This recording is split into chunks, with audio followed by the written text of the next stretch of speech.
We're talking about the upcoming game against Clarinda on Friday night, and obviously an improved team, 2-0 I believe. And yeah, they got things rolling. so tell me a little bit about the challenge that awaits the Trojans against Clarinda. Well, there's a number of them. Clarinda has a lot of returning starters from last year. They're returning their quarterback, which didn't fare well for us last week. So we're going to have our hands full. He's kind of the same type of quarterback. He can hurt you with his feet, can hurt you throwing the ball a little bit. So we're going to have to contain him. I think they only lost 2 of their 5 offensive linemen. One of their running backs returns. They're just going to be a real good team, and they're playing at home. So they're 2-0. We're 1-1. And you know that they have a new coach too. Absolutely, he's got things rolling. Yep. So talk about him. I don't know a whole lot about him besides when he used to play at Creston. I know we faced him years ago. Then he had a really nice career as a player at Northwest Missouri State. I think he started out at Iowa State, and then played on a couple championship teams, I believe, at Northwest Missouri. So, the pedigree's certainly there. All right. Some good things, some not so good things against Creston last week, I thought. Well, yeah, we had a lot of positive things, and as well as some negative things too. Penalties, I think, certainly was a negative. I think we had over 85 yards in penalties, and that just shoots ourselves right in the foot.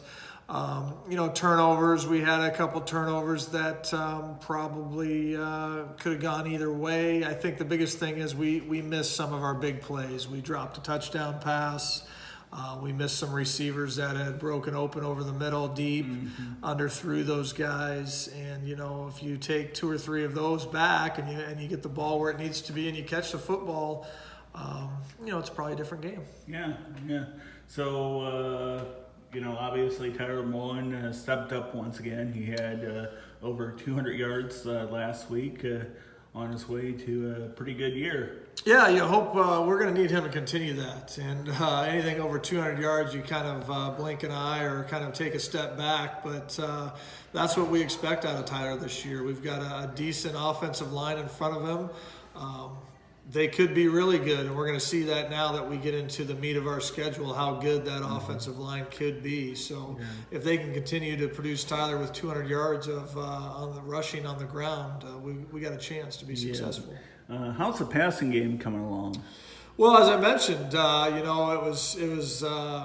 it went both ways. We make a pass and then we drop it, or we underthrow the pass and it gets intercepted. So if we can put 2 and 2 together and put the ball in the money and hit guys in stride, we'll see some good things. You think Garrett's coming along well as a quarterback? Yeah, I think so. He looked a little tired last week. I think it was a real test for him, just the speed of the game had picked up from the week before. And, he looked like a sophomore out there.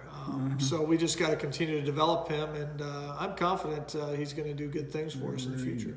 Any other thoughts? The keys, 2 or 3 keys to beating Clarinda? Well, we got to get off to a good start, which we've had, the first 2 games. That's going to need to be continued down there. We're going to have to keep the penalties to a minimum. And, we spent a lot of time this week just going back to the basics of blocking and tackling. That's going to be critical. You mentioned that was kind of one of the sore spots last week. Yeah, definitely. Creston, so. Yep. So we spent a lot of time doing that this week in practice. All right, very good.